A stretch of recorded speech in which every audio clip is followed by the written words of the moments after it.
Some weapons are only found in the hands of the gifted, divine weapons. Such weapons are the materialization of the human soul, a weapon with unique abilities. One noble family once defeated an evil god. People from this family are born special. They have a strong and powerful body. These people have incredible talent, and with all this, they are divinely armed. The boy was born into this ducal family. Of course, he had to become a hero who would proudly wield his sacred or divine weapon. Or rather, it should have been so because at the oracle ceremony, at which the divine armament of a person is usually determined when he is still a child, the boy received nothing at that ceremony. So he became the only loser in the entire history of his ducal family, the catastrophe. The other children pushed him to the ground and called him a disgrace to the family. The offender was a red-eyed and white-haired boy. His name was Zane, and he was the second son of the catastrophe family. And he was older than Belle, whom he was currently offending, mocking in every possible way. Zane grabbed the blue-haired boy by a strand of hair roughly and harshly, lifting his head off the ground and saying that there was no place for worthless people like him who couldn't summon a divine weapon. The blue-haired child groaned, not giving a clear answer but looking miserable and already beaten up enough. Two girls were watching what was happening. The fair-haired and tall girl in a blue dress was the eldest daughter. Her name was Jessica, and she was smiling, watching the cruel thing that was happening. And the younger daughter, named Seraphima, dressed in pink clothes, clearly did not like this sight and found it terrible, even frightening. "Belle!" Seraphima cried sadly, walking forward towards her blue-haired brother in the hopes of somehow helping him. Jessica tripped her up, not wanting to let her go ahead. The youngest daughter fell face down on the ground. Jessica placed her heel on the girl's head, wondering what she was up to since she had been ordered to just watch.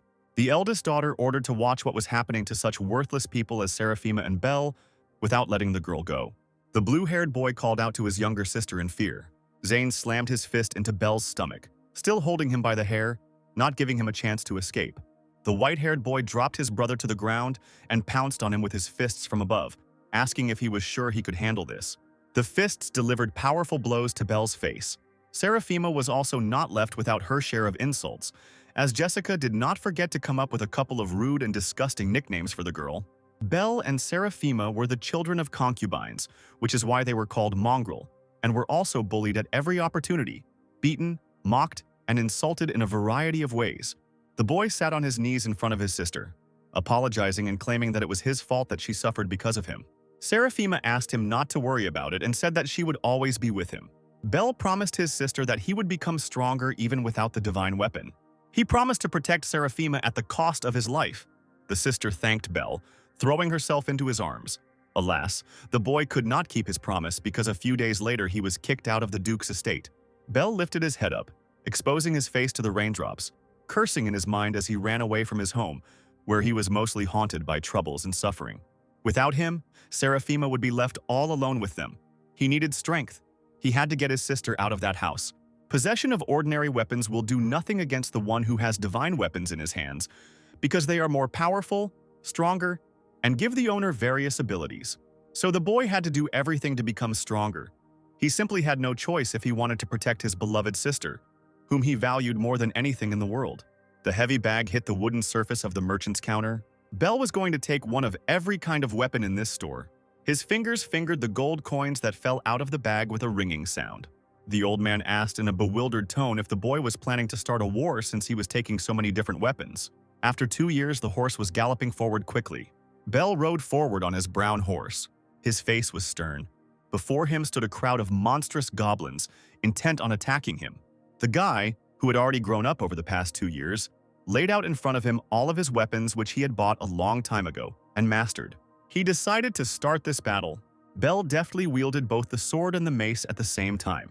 The man quickly changed weapons one after another, cutting the goblins to pieces. The guy quickly created a pile of green corpses in front of him. Someone's foot stepped forward on the rock. A figure in a white cloak stood on the edge of this high cliff. This figure was watching what was happening below, the guy's battle with a crowd of green monsters. The man wondered if Belle always carried so many weapons. It was an unusual feature. Did the guy have to do this because he didn't have a divine weapon, or was there another reason? The man in the cloak had already forgotten why he had set out on this journey. His task was to find a person who could be trusted with this matter. He needed a person with great heroic potential, and he searched for such a person for quite a long time. Belle put his hands on his hips, looking forward with an exhausted look. A blue magic ball appeared in the hand of the mysterious person, releasing sparks. The man shot lightning in the direction of Bell, who was standing below the cliff. A sparkling white patterned scabbard appeared in front of the guy, driven into the hard stone ground, piercing through it. The boy was caught off guard and stared wide-eyed at the object in front of him. The man in the cloak said that he was giving this definitely valuable thing to the guy. The scabbard continued to sparkle, remaining in the same place. Bell extended his hand forward, suggesting that he had been gifted with a sword, which could prove to be a useful item.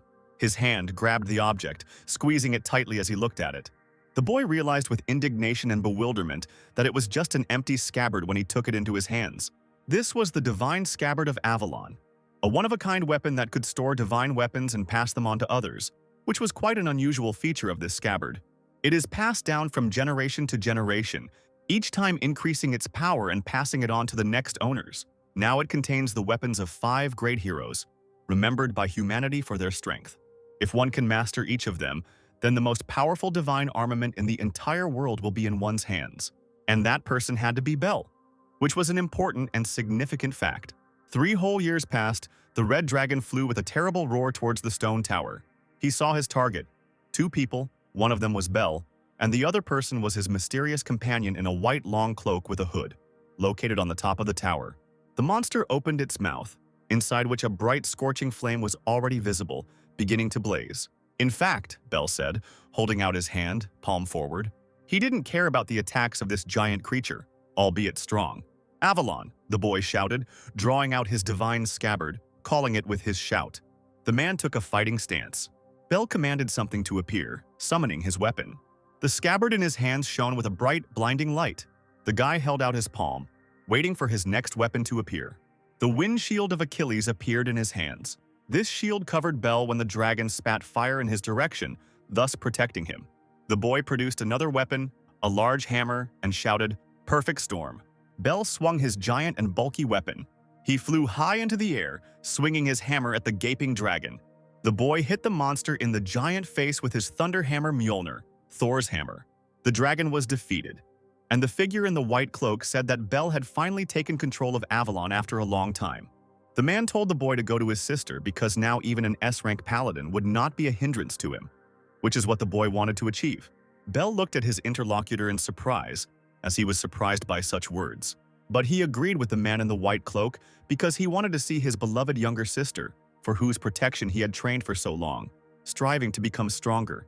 It had been 5 years since the boy's exile, but now he had the strength to protect his dear little sister, which definitely made him happy. Bell hoped that Seraphim would wait for him at their family ducal estate, from where he had once been expelled. He rode his horse at full speed, eager to return to his beloved younger sister. The guy noticed smoke and burning houses. Everything was painted in bright red and orange colors. He panicked and wondered what had happened here. Above the smoke, ash, and sparks, flags with a large image of the familiar coat of arms fluttered. This was the coat of arms of the Duchy of Rothwindsor. People were fighting each other, which made Bell think that a civil war had started. The battle did not look like a joke. It was a serious fight. The guy immediately rushed into the building in a panic, looking for his sister Seraphima and hoping that she was okay and healthy. A half-open door appeared in front of him, and he ran towards it, conducting his active search. In the room behind them, the guy discovered the body of a girl lying in a pool of blood. Bell's face showed horror at the realization of this fact. He immediately ran to the bloody body in the pink dress that belonged to Seraphima. The guy shook her, trying to get at least some reaction from his dead sister. But the girl did not answer him. She only remained silent with her eyes closed. Bell's eyes widened, horrified to realize that this wasn't some bad dream or anything and his sister really was dead. He remembered the girl's promise when she claimed that she would always be there for him, although Bell himself was not always there for her. The guy screamed, feeling intense mental pain. He had promised before that he would come back and protect his sister, and for that he was going to gain his current strength. Bell didn't understand why everything was happening like this, and what he should do now that his purpose in life had become so useless. A swift red beam appeared. It was sudden. This beam pierced the body of the guy sitting with a corpse on his knees, not ready to dodge. Bell threw his head back, groaning from the sharp pain that appeared in his chest, pierced by the beam. Someone's footsteps were heard approaching, which meant that their owner was already here. Bell felt the mana of the person who approached. It seemed to him that it was a divine weapon master of the S rank. This master recognized the guy in front of him, which surprised him. and said that he had heard about the exiled Belle. However, it didn't matter to this man, because he was going to reunite the boy with his sister by sending him to the world of the dead. Belle realized that it was this person who was guilty of the girl's death, killing her and leaving the body here. The man told the boy to be a good brother and keep Seraphima company forever, intending to kill him. Belle indignantly shouted at his interlocutor, asking how he dared to behave like that. At the moment of his death, he realized that he was dying without taking revenge, and the guy was not ready to accept it. Little Belle stood before the oracle in the temple, the multicolored light falling on the two of them from the stained glass windows, which was a familiar sight to him. The boy stared at his hands in surprise, not immediately realizing where he was, but recognizing everything around him. It was the Cathedral of the Holocaust, which made Belle think he had just died, kneeling next to his already dead little sister. The man said that he was beginning the oracle ceremony, which was an important moment in the child's life, because in his past life, it literally predetermined his entire life. The boy wondered if this meant he had been transported back in time to his childhood, and if this meant that everything could be changed. The oracle told Belle to stretch his hands forward to visualize his divine weapon in his mind. The boy thought about his weapon and what it could be. At that point, he had not yet found Avalon, which meant that he could not be here and now. Belle would have to start over again before he was sent away again. So he focused on the feeling in his outstretched arms, hoping that this time it would be different. When a blue light appeared in his palms, the boy could not believe his eyes, as he did not expect such a thing. There was no doubt that in his hands was the very Avalon that had faithfully accompanied him in his past life. He could now start all over again, with this thing in his hands, for this scabbard was strong and powerful. The boy was ready to change his destiny thanks to his strength, which was not there in his past life at this age. And so his real life begins, a life for which he was now ready. In Belle's hands was the divine scabbard, Avalon. The oracle said that the divine scabbard was a rare thing. This scabbard was special, and not everyone was given such a thing. Belle asked the man if he was sure he couldn't fight with the scabbard, as that was exactly the kind of conversation the boy expected from this grown man. The oracle answered negatively because he wanted to say something else, not this. The boy didn't need to worry, because in his hands was the best divine armament in the entire world. If he had gone back in time, then Seraphima should still be alive, so the boy ran as fast as he could towards her room, hoping he was right. Belle couldn't help but think about his sister. He prayed in his mind that she was alive. His hand grabbed the golden handle of the wooden door that served as the entrance to Sarah's bedroom. The girl sat on a red chair in front of a large window, looking out of it, her hands folded on the hem of her pink dress, which she often wore. She turned her head, greeting her brother, who entered with a joyful smile. Belle thought that he had not seen his dear sister for a long time, because at first he spent 5 years trying to become stronger and reach a new rank, and when he returned, he found his beloved sister already in the form of a dead bloody corpse. Seraphima was the same as the boy remembered her, kind and smiling. The girl ran to her brother, ready to greet him. She asked Belle with anticipation how his ceremony went, and what divine weapon he received. The boy hugged Seraphima tightly instead of answering, as he was very glad that she was alive and well, although it was difficult for him to believe his eyes. The girl asked if Belle was okay. He was acting unusually for this part of his life. The boy begged her in his thoughts for forgiveness for the fact that he could not protect her in his past life. He was sorry, although he could not tell Seraphima about it. Belle remembered hugging his sister's dead body and screaming in despair over her body. It was a difficult, albeit recent memory for him. But this time he would not allow a tragedy to happen. The boy promised that this time, Seraphima would not experience any pain or sadness, because he would not let anyone hurt her. That now everything would be different. The girl muttered that it hurt, and Belle immediately released her, apologizing, stunned by the realization that his embrace had been so tight because he had become emotional. Seraphima said that there was nothing wrong with that, because her brother's hugs made her happier because of her not-so-happy life. "Brother," the girl said in surprise, paying attention to something. She was surprised to see Belle crying, tears streaming down his face as he couldn't hold back. Seraphima stroked his head as a gesture of consolation and said that no matter what happened, everything would definitely be okay, because he had a sister who loved him no matter what. The boy's eyes widened as his tears continued to flow, but he did not utter a word. The older brother, a white-haired boy named Zane, burst into the room, opening the front doors wide, declaring that he had noticed that the mongrels were getting along well, and clearly intending to make fun of his younger brother and sister. He smiled, realizing that he had found Belle, as he had been looking for him after the oracle ceremony. The girl fearfully squeezed her brother's shoulder with her hands, and he frowned when he saw Zane, and was clearly not happy. The white-haired boy said that he had heard everything about what happened. He leaned on Bel's shoulder, reminding him with interest that something interesting had happened at the ceremony, which meant that the priest had told Zane everything. So he had come to mock the blue-haired boy, because such a pastime was the favorite pastime of the second son of the catastrophe family. Bel answered honestly that he received the scabbard. Zane snorted in disdain when he heard this information, after which he laughed, because the scabbard is not even a weapon, but for a mongrel like Bel, they are quite suitable since he is not worthy of more in his eyes. The white-haired boy asked how his younger brother was going to fight with the scabbard, since it wasn't even a full-fledged divine weapon that was usually obtained through the oracle ceremony in their noble family. Bel's hand clenched into a fist, expressing his anger. He told his older brother to take back his harsh words, fighting back for the first time in his life. Zane asked him back, confused, as he had not expected such a bold reaction in the form of some kind of resistance. The blue-haired boy repeated his order, louder this time, so that Zane would be absolutely sure of what he heard. The eldest son of the catastrophe family indignantly asked if Bel dared to be insolent to him. This had never happened to him before. He raised his fist, claiming that he would teach his younger brother how to talk to older children. Bel swung his fist. He hit Zane with a powerful punch to the stomach. The white-haired boy doubled over in pain and began to cough. He fell to his knees, still coughing, as the blow was strong and unexpected. Bel said he warned him not to dare to offend or insult his sister. Zane insulted the boy by calling him a very rude word. He told me not to play these stupid, naive games with him. The eldest son claimed that he would make Bel cry and beg for forgiveness, and if he did not obey, then Zane would roast him with his spear, and he was confident of his future victory. It was the igniting fire spear, Zane's personal divine weapon. Bel told his sister to step back because he wanted to protect her. He stroked Seraphima's head, assuring her that everything was fine. The boy asked to provide everything to him, as he was going to deal with the offender. He summoned his Avalon, his special weapon. His divine scabbard appeared in his hands. Zane asked if the boy really believed that he could defeat him with this scabbard, since this thing could not even be called a full-fledged weapon. The elder brother was an E-rank paladin, so he was confident of his victory, because logically he should be stronger than his younger and pathetic brother. Bel remembered that he knew about this information, ranks, and powers. Paladins are divided into ranks depending on their strength.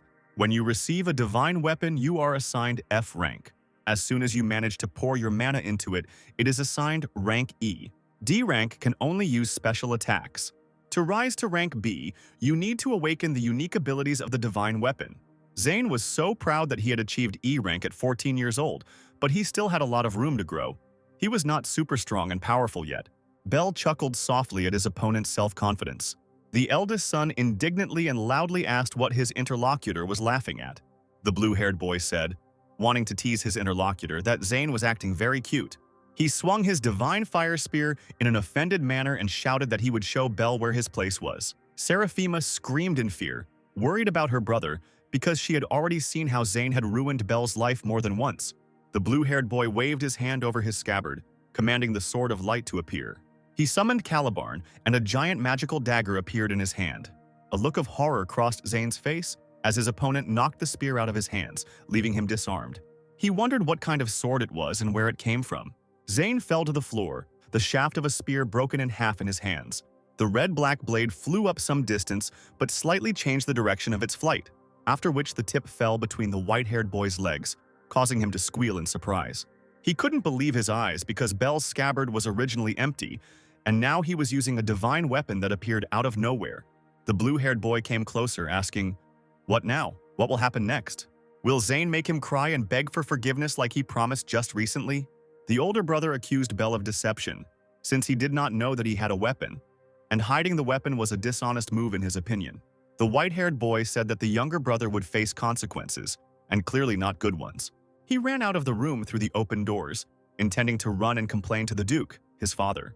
Bel ran after him, asking where his brother was running, since they hadn't finished talking.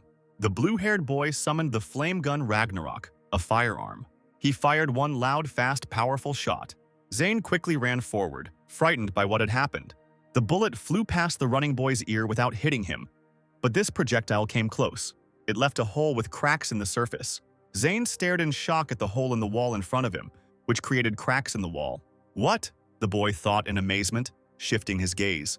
Bel had a gun in his hands, which was a surprising fact. The older brother was surprised by this, because the blue-haired boy had a sword before. This was surprising, because Bel could not have had several divine weapons. The younger brother told Zane not to contact him or Sarah again, unless he wanted to face the consequences. He told his older brother to remember this, pointing a gun at him and clearly threatening the boy. Fear appeared on Zane's face. Bel said that if he touched his sister again, he would get a bullet in the forehead, which was not a joke, but a serious threat. The white-haired boy ran out of the room screaming. He was horrified by what had happened. Seraphima was shocked by what happened and spoke about it, admiring her blue-haired brother. Bel asked if she was okay. The girl was initially afraid that Zane would beat them again and asked if it was her brother's divine weapon. The blue-haired boy asked if he hadn't said before that he would sort everything out. He did as he promised. Seraphima said with delight and a sincere smile that her brother was incredible. Bel wouldn't let anyone wipe the smile off her face. A male adult voice asked Zane if this was true. The boy confirmed his words to his father, addressing him as his lord, Duke Galleon. Catastrophe, a gray-haired bearded man, realized that Bel had obtained several divine weapons. Kneeling, Zane said that his little brother had an unusual weapon. Perhaps he made a deal with the devil. The boy believed that they should expel Bel now. His father, however, was interested in this whole situation. He stood up and walked past his son. Zane asked where he was going, and the Duke replied that he was going to visit Bel. The man needed to see what was being told with his own eyes. Bel exhaled with his eyes closed. He fell face down on his bed, assuming a lying position. Even though the boy managed to defeat Zane, he was still in the body of a child.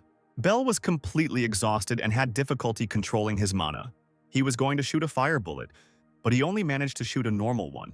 Right now, the boy was only strong at the E rank level. This could not go on any longer. Bel remembered events from the past, the Civil War. Then the Rothwindsor family attacked them.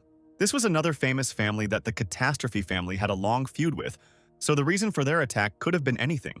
Bel was sure that the dark figure who killed him and his sister was a man from the Rothwindsor family. This time the boy promised to protect Seraphima, but to do this he needs to raise his status in this house. The doors to the rooms swung open. Lying on the bed, Bel turned towards the entrance. Duke Galleon entered and said that they had not seen each other for a long time. The boy wondered what his father was doing here. His father was the Duke of Catastrophe. In the great battle that took place 20 years ago, the Duke fought alone against the evil god and the famous monster Tartaros. He traveled through the dark continent where monsters live and was called the Holy Sword of Genesis. Galleon's eldest son also came with him. Bel understood everything.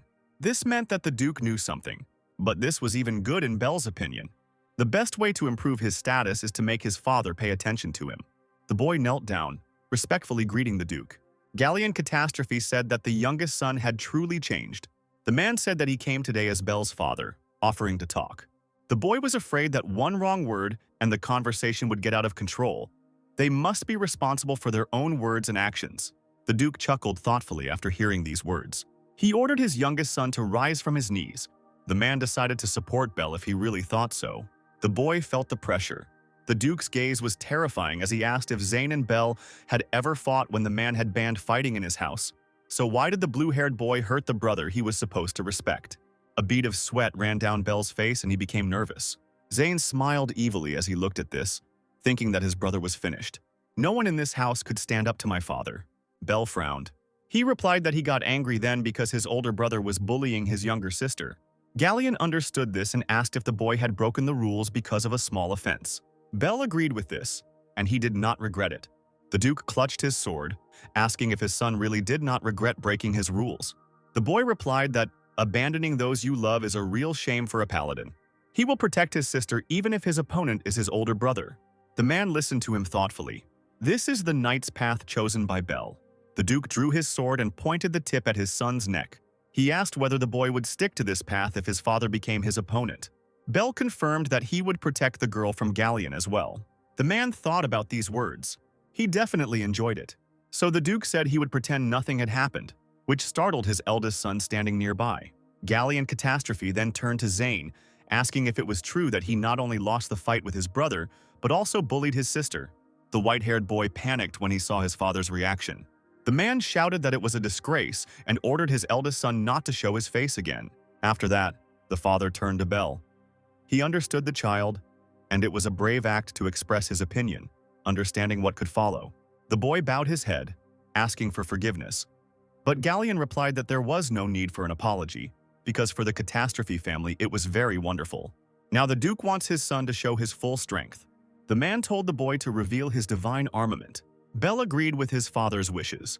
He raised his palms, between which a round blue light was already glowing. Doubt appeared on Galleon Catastrophe's face.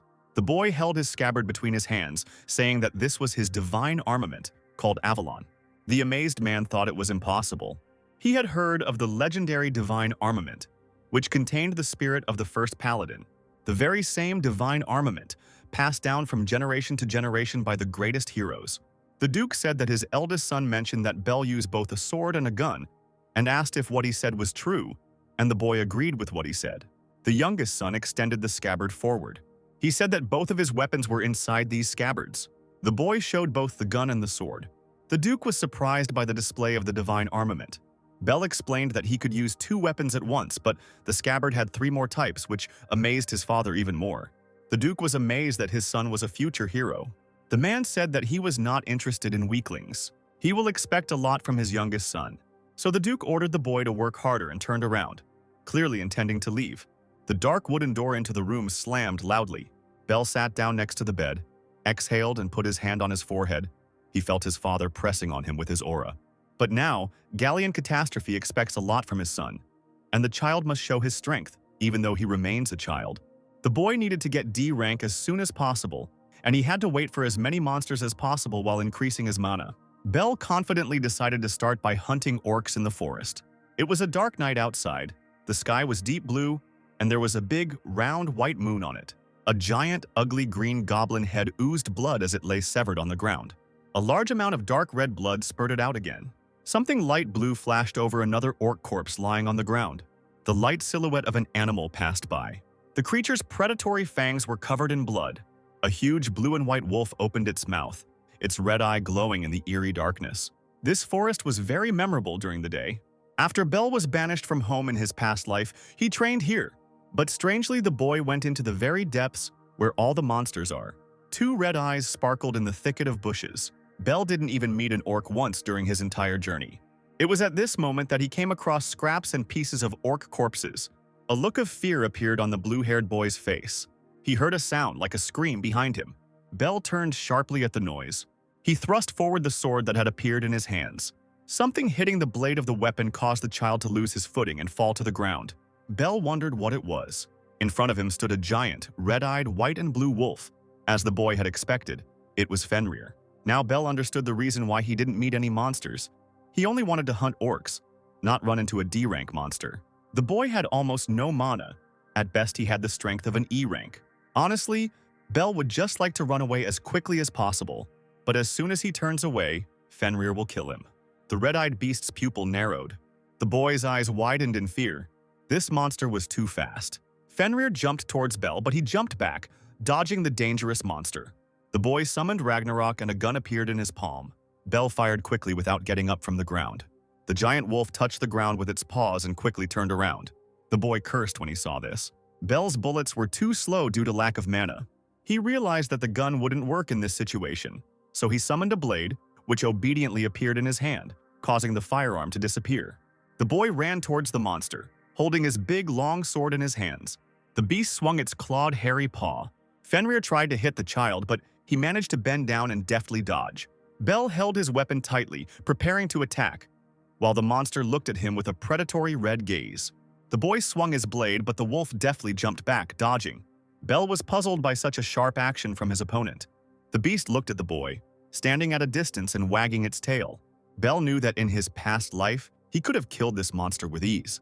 The monster opened its mouth and rushed forward towards the boy. In this guise, Bel realized that he could not cope with the dangerous predatory beast, because he simply could not keep up with it. The boy thrust the blade of his sword forward, trying to repel another attack from the monster. The paw strike left a scratch on Bel's leg, tearing his pant leg. This made the boy gasp in pain. The beast circled around the child, which was bad because he couldn't dodge. The boy screamed loudly and in horror. The monster opened its giant, wide, toothy mouth. Bel was worried. He had just reincarnated and had no intention of dying here. He summoned Achilles, a large light green shield. The boy covered himself with his shield, but did not let go of the blade when the belly of the jumping creature flew over him. Bell turned his blue eyes back. The beast pushed him from behind, causing the boy to cry out in surprise. Bell fell to the ground, dropping his shield and blade from his hands. His weapon fell to the ground, flying some distance away from the child. Bell understood that if things continued like this, he would die. His sword, his shield, and even his blade were useless in a fight with this dangerous D-rank large monster. The boy was also sure that he would not be able to strike with his hammer. He had no choice, and there was only one weapon left. Bell would have to use it. The monster ran towards the child again at full speed. The boy closed his eyes and began to summon his only remaining weapon. The monster swung its paw with bright turquoise claws at the man in front of it. The child opened his light blue eyes, calling out loudly for Aegis. The dangerous beast pounced on the spot in front of him where Bell stood, hoping to catch and kill him. But the boy stood in the same place, safe and sound. Bell had a bulky dark purple glove on his hand with 2 predatory eyes on it. He really didn't want to use this weapon. But in such a situation, the boy could not act otherwise. The monster's paw touched the ground, stepping forward. The monster growled loudly, becoming faster and rushing forward with a loud roar. Bell considered the situation. Fenrirer rushed at the man in front of him, opening his mouth, intending to bite the child in half, but he managed to jump back, not allowing himself to be torn apart by fangs.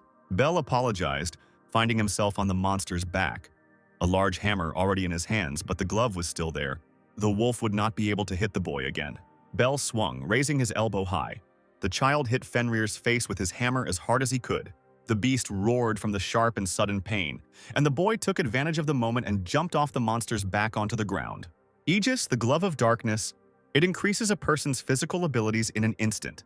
But the glove's features were not limited to this. Bell uttered the word, destruction, and both the object and the boy's eyes lit up with a bright red color. The enraged wolf ran forward, not intending to give up. Over time, the glove becomes stronger, so the child, confident in his new powers, suggested that the monster say goodbye to life. Bell smiled and told the monster to attack, insulting him. The boy attacked the beast, attacking from all sides, not giving it a chance to defend itself or attack. The child jumped up, swinging his hammer at the 4-legged furry enemy. Bell had a cruel but satisfied smile on his face. The monster fell on its side, defeated by the man and no longer a threat. Bell was glad that he managed to quickly deal with the enemy, looking at his hand, which began to change. The Dark Divine weapon has special abilities, but the more time it is used in battle, the deeper it sucks the owner into the abyss of darkness. The boy knelt down in front of the monster's corpse and wondered where Fenrirer had come from in the forest, because he was sure that this creature had not been here before. Bell thought it didn't matter. There was no point in worrying about it, and then turned his attention to his sparkling hammer. The boy realized something while looking at this sight. After defeating Fenrirer, Bell could use his attributes to hunt strong monsters more effectively than entire hordes of weak opponents. The child was looking forward to the opportunity to try out new abilities. Seraphima sat under a tree on the hill in front of their family's ducal estate, the sun shining brightly on the green vegetation on the ground. But the girl remained in the shade thanks to the thick foliage above her head. Seraphima smiled happily, lifting the just-finished wreath of white flowers from her lap. She giggled, wondering if her beloved brother would like her creation. Someone's hand suddenly snatched the wreath from the girl's palms. Jessica asked rudely what this nonsense flower crown was.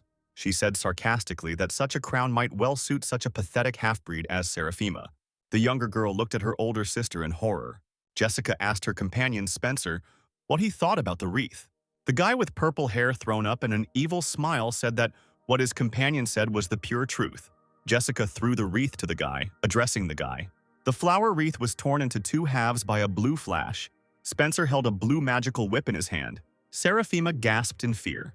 Jessica said she was incredibly bored. So the blonde girl suggested that her younger sister have some fun, and a magical divine pistol appeared in her hand. Jessica said with a smile that it was time for shooting practice. She fired with a loud sound. Seraphima squealed in fear, dodging. She opened her eyes and found that they had been closed by Bell, who suddenly appeared, put forward his divine scabbard, and offered to play together with his older sister since she had played. Seraphima was surprised by the sudden appearance of her beloved brother. The blue-haired boy said that he was just looking for an opportunity to test his divine weapon. Jessica asked what he was trying to do here. She said that no mongrel or half-breed would stand in the way of her fun. Seraphima grabbed her brother's shoulder in fear. The boy apologized to his sister for being very scared by this situation, but everything was fine. Bell narrowed his eyes at his opponents. Spencer insulted the boy and asked how he dared to even look at Mistress Jessica. Belle assumed that this guy was serving the blonde girl. He said that it was too rough a way of speaking for someone dealing with the Duke's son. Spencer chuckled as he said that he was showing his respect to the concubine's son. The blue-haired boy frowned. Jessica said with a sly smile that Belle was too young and asked what happened, then said that he managed to defeat Zane, so the blue-haired boy got carried away. Spencer said that Zane was too careless. The older sister didn't think that he could lose to someone as trashy as Belle. It could have been a fluke, how difficult the task was to lose to some scabbard. Belle asked why the older girl didn't just look after herself, and at the same time think about whether it really was luck or not. The fair-haired girl narrowed her eyes in displeasure. Jessica loudly ordered her servant to sort out the trash, by which she meant her younger brother and sister. Spencer obediently grabbed his glowing magic whip, a smile on his face. The tip of his whip touched the green grass. The vegetation turned into a piece of ice. Belle looked at his opponent carefully. He recognized him. It was Spencer Gray. The guy was a D-rank paladin whose divine weapon was the ice whip, meaning Spencer was much stronger than Zane, who was only an E rank. Belle narrowed his eyes thinking about it. Jessica's companion said he would freeze the boy's legs so he couldn't run away, then freeze his arms and torso so the child couldn't move a single finger. After this, Spencer was going to disfigure his victim's face beyond recognition. Belle mimicked his interlocutor and declared that all he could do was talk nonsense. For the tears shed by Sarah, Spencer and Jessica will have to suffer. The guy told Belle not to look at him like that. Spencer declared that the boy would turn into an icicle and swung his divine whip. The whip whistled past Belle's ear. Jessica was very surprised that her younger half-blood brother managed to dodge such a blow. For a D rank, Spencer had good control over his weapon. But compared to the training Belle had undergone in his past life, what was happening now was kindergarten. Seraphima was delighted with her brother's actions, comparing them to dance movements. Spencer said the boy was simply running away from him, turn after turn. Belle chuckled when he heard these words. He agreed, deciding that he would no longer dodge. All three were surprised, both sisters and the guy. Belle was curious how Spencer was going to turn him into an icicle and do other things he promised earlier. The guy said that Jessica's younger brother was even dumber than he had previously thought. Spencer promised that, as the boy wished, he would freeze him to death. He swung his whip towards Belle, who had spread his arms out to the sides. The whip flew writhing towards the boy's body. Seraphima screamed in fear. Belle's legs were trapped in blocks of ice. The boy's hands and even his body began to freeze slightly. Spencer chuckled, explaining that his opponent was now immobilized, which opened up some options for him. Belle asked if that was all the boy could do. It was the blue-haired boy's turn. Spencer frowned, not understanding what was going on. Belle raised his ice-bound hand and called forth Ragnarok with a loud cry. The scabbard hanging at his side glowed white. The boy's divine pistol appeared in his hands. Spencer was shocked by the appearance of the second divine weapon. Belle pointed the gun at his other, still frozen hand and shouted, "Mana release!" A bright yellow flame flared from the barrel of Ragnarok's pistol. Now that the ice had melted, Belle could move again. Jessica couldn't believe her eyes. Why did her little brother have two weapons, and how could he use the weapon's attributes? Belle said that it was time to pay for what had been done. A fiery volley emerged from the muzzle of Ragnarok. Fear appeared on Spencer's face. His whip writhed again, creating an ice flow for self-defense. Spencer's silhouette was visible in the ice flow, with a displeased look on his face. The boy laughed, confident that Belle wouldn't be able to hit through that thick ice. The boy said it was as easy as pie. He fired his pistol again. The fiery projectile pierced the ice flow and flew into Spencer's face. Horror and bewilderment appeared in the guy's eyes. A fireball hit him in the stomach. Spencer flew back with a loud scream. He fell to the ground with the grass. Jessica stared at his body in horror. The blonde girl understood that Belle had broken the ice. Was he really stronger than a D rank? Jessica herself was an E rank. In this situation, the girl had no chance. The blue-haired boy walked towards his older sister. He said it was all over. The girl squealed in fear, putting her hand forward. She took her divine pistol with trembling hands and fearfully ordered Belle to go away. Jessica fired several times, but the projectiles flew past the blue-haired boy's head.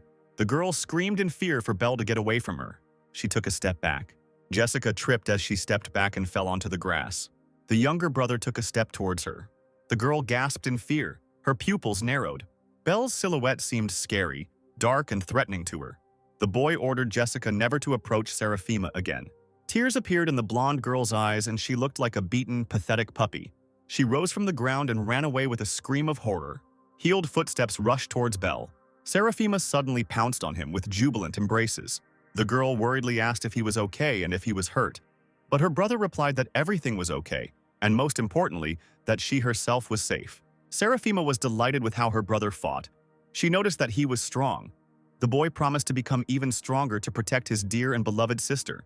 The girl remembered that she had managed to make wreaths, but one was missing, so she decided to give the remaining wreath to her brother, even though she had made it for herself. She placed her flower creation on her brother's head, thanking him for always protecting her. It was a gift from his sister. Belle smiled widely, thinking that one day the entire nation would honor him. But there were still some problems. Even the knights and servants despised them for being the children of a concubine. And even though Jessica and Zane were defeated, it wouldn't change anything. After some time, the older brother and sister will start bullying Seraphima again, hurting her in every possible way. So as the girl's brother, Belle must show his status in the house to protect her. That was all the boy needed now. It was still daylight, bright and sunny all around, and the estate building shone with blue roofs. Duke Catastrophe stood under a tree, holding a sword in his hands. His eyes were closed and his face was calm. The wind carried a small green leaf forward. Galleon swung his weapon sharply and menacingly. The sheet was cut lengthwise into thin pieces. Behind the man stood his youngest son. The Duke asked what Belle needed. The boy replied that he simply wanted to ask the man for permission. Galleon Catastrophe asked what kind of permission his son needed. Belle dropped to one knee in front of his father. The man watched the child closely with his eyes. The blue-haired boy asked for permission to take the exam to obtain C rank. The Duke was surprised that Belle wanted to take the exam. The boy replied that he wanted to serve the king as a member of their family. In exchange for the royal family's recognition of their status, the ducal family is required to carry out royal duties. Usually the tasks are given like protecting important people, destroying monsters, and other similar things. But among these, there was also one very fast way to improve your status in the family. This method was to get achievements for difficult tasks. And to accept such tasks, a higher rank was needed. The Duke saw that his youngest son was full of ambition. But Galleon still believed that it was still too early. The man explained that one had to become a full-fledged paladin before reaching C rank. Belle is currently only at F rank, as he just received his divine weapon. Galleon Catastrophe stated that if the boy wanted to advance in rank, he should start with the E rank exam. Belle handed the man the giant fang he had been carrying in a makeshift bag made from a piece of light fabric, thinking it would change the adult's mind. It was Fenrirer's fang, which surprised the Duke. He asked how the boy got such a rare thing. Belle extended his palm forward. A large war hammer appeared in one of the boy's hands. This hammer sparkled with small lightning bolts across its large part. Belle said that, although with difficulty, he managed to defeat Fenrirer. His father was surprised that he could use attributes. This meant that the boy had received the weapon's properties and had defeated Fenrirer single-handedly. He was clearly stronger than a C rank. Galleon Catastrophe was ready to allow his son to take the exam. He also told the boy not to disappoint his father. Belle confirmed that he would not do so. There were a lot of people near the round building, and someone in the crowd said that there were enough candidates here. Probably for many, C rank was a kind of ceiling. There were rumors that victims happened every year, and many guys were interested in how the exam goes. Two grown men noticed something strange among the local crowd. Belle walked past them, and they were surprised by the fact that he was a child. The boy approached the girl standing behind the counter and asked if they were accepting orders here. She in turn asked who he was and whether he had an escort. Belle replied that he wanted to pass the exam, which amazed his interlocutor. She said with excitement that he would have to come back later when he grew up. Belle asked not to be treated like a child because he was also a paladin. The girl chuckled thoughtfully and uncertainly when someone's voice said that it was enough to play paladins. The red-haired youth said that there was no place for small children here and told the boy to get out of here. Belle became nervous, wondering who this guy was and realizing that he would not be easy to deal with. All the people turned their attention to this self-confident man in a green cloak. It was the strongest D-rank paladin named Lennox Bright. His divine weapon was the grass sword, rumored to hit 8 times with each swing. It was incredible, and this paladin had his own big fans. This guy said that if Belle wanted to get a C rank, he had to be at least a little bit as strong as him, Lennox himself. The blue-haired boy thought about the fact that this man was the strongest in this rank. Lennox leaned over to the child, wondering if he even had a divine weapon. Belle confirmed this by showing his divine scabbard. The guy snorted contemptuously. He didn't believe that the boy's weapon was some stupid, pathetic scabbard, considering such a thing nothing more than trash. Some guy in the crowd was surprised that such a useless divine weapon existed, and some girl was glad that she wasn't born as useless. Lennox Bright didn't mind if the foolish child was going to die here, but he didn't like the fact that Belle's participation in this exam couldn't put them on equal terms. The guy suggested that the boy run to his mother, moving away from him. Belle turned back to the girl behind the counter, asking her to check him in immediately. The girl asked if he was serious. The boy confirmed his words. To participate, you must either be a D-rank paladin or have a letter of recommendation from a B-rank paladin or higher. So Belle handed the girl an envelope, claiming that with this letter he would definitely be able to participate, as the rules said. The interlocutor wondered who could recommend this boy. She was shocked to realize that it was a letter from Duke Galleon Catastrophe. The boy in front of her was the Duke's son, which explained some things, but not all. The whole situation was still unusual. A crowd of people stood on the street. The man on stage was about to explain how the C-rank exam worked. First, the examinees will go to the dungeon using the teleportation stone that has already been brought here to fulfill its task. Then they will need to return the light gemstone on the 5th floor in 5 hours, and no one will give them more time. There are 3 of these blue round stones in total. 3 people who complete the task will receive C rank, and this statement surprised many of the examinees, because the number of those who pass the exam will be too small, which is unthinkable. Bright was confident that he would become one of this trinity, and he hastened to declare it very loudly and as noticeably as possible. People looked at the self-confident guy with doubt. The examinees were asked if they were all ready for the test with the maze and fights with monsters. The exam was declared to have begun. Belle extended his palm forward. The teleportation stone illuminated everything with a bright, blinding blue light. The boy felt his own fall, and this sensation surprised him. He fell to his knees on the hard surface and quickly began to look around, assessing the place he had ended up in, which turned out to be a stone room resembling a cave. Belle assumed that they were all sent to different places on this floor. Now he had to think about where to go and which path to take in order to pass his exam and raise his status. The dungeon is huge, but 5 hours is enough to clear it. The boy had a chance. The main thing was not to waste time, because time is a very valuable thing. There are many monsters in the dungeon. The paladin's mana becomes stronger depending on the number of monsters killed, which was a good feature of the Mafia. Belle's trusty blade appeared in his hand. He was going to kill all the monsters here and get as much mana as possible. 3 warriors being tested fought a crowd of opponents. These opponents were humanoid lizards in armor, with blades and shields in their hands. One of them defeated the man, and 2 warriors remained, a guy and a girl. These lizards grinned angrily at the people and were clearly not in a friendly mood. The people being examined were horrified as they looked at their enemies and did not know what to do about it. Lennox cut one of the monsters into pieces, saying they were pathetic. The guy smiled self-confidently because he was self-confident. One of the 3 people called Bright a good guy and called him Renox. And the girl in their team said that she was even ready to fall in love with such a cool paladin. Lennox continued to chop the monsters into pieces with his grass blade. He said it was obvious because he wasn't like the couple of guys he saved. He clearly thought he was special and cool. The girl and the boy agreed with him, claiming that unfortunately this was the case. But thanks to Lennox, they were able to move forward and survive. The young man grinned and told them to look at him with envy in that case, since they were so incapable and weak. He believed that weaklings had better act like weaklings like these guys were supposed to. The trio of people reached a large, long, bright door. This was the last room, so anything could await them. Bright hoped that there was something interesting and valuable in it. Maybe there were even spheres leading to the end of the rank exam. The room behind the door contained many different D-rank monsters, but despite their diversity, they were all equally hostile. In the back of the room there was an altar, in which one could certainly find something valuable for passing the exam. The stone foot of one of the monsters hit the stone floor with a loud thud. This monster was heading purposefully towards the trio of warriors. Bright was about to blow all his enemies to smithereens in a matter of seconds again. He swung his grass blade, a worthy and powerful weapon. Lennox found his opponent to be tough, which is why he remained unharmed and, most importantly, alive. The monster swung its heavy fist. Its attack must have been powerful. With all its might, the monster brought down its blow on Bright, who had been so self-confident until that moment, causing his confidence to be undermined very quickly. Lennox coughed and screamed as he flew some distance away from his opponent. He was puzzled that his sword could not cut through the enemy. The guy's companions were also puzzled and frightened. They also began to be attacked by various monsters of all kinds from all sides. The boy swung his weapon, hoping to damage the creature. He cut the blue monster in front of him into 2 halves, after which this creature began to recover very quickly, since attacks with blows did not work on it. The girl couldn't reach the predatory purple-feathered flying humanoid creature above her with her sword. The monster waved its wing at the girl, causing her to scream. Bright wondered, as he looked at this battle, if this was the final room for the C-rank exam.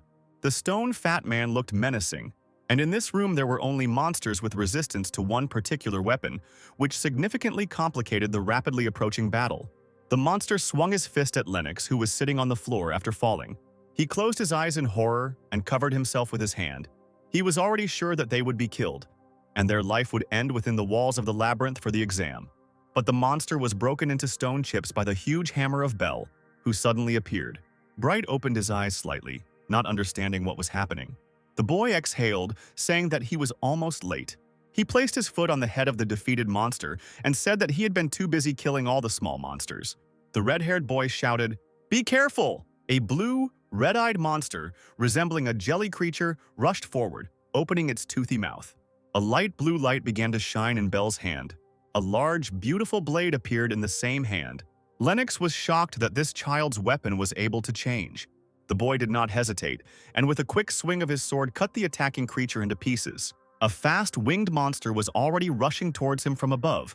Bell summoned Ragnarok and a gun appeared in his hand. The gunshot left 3 round holes in the flying creature.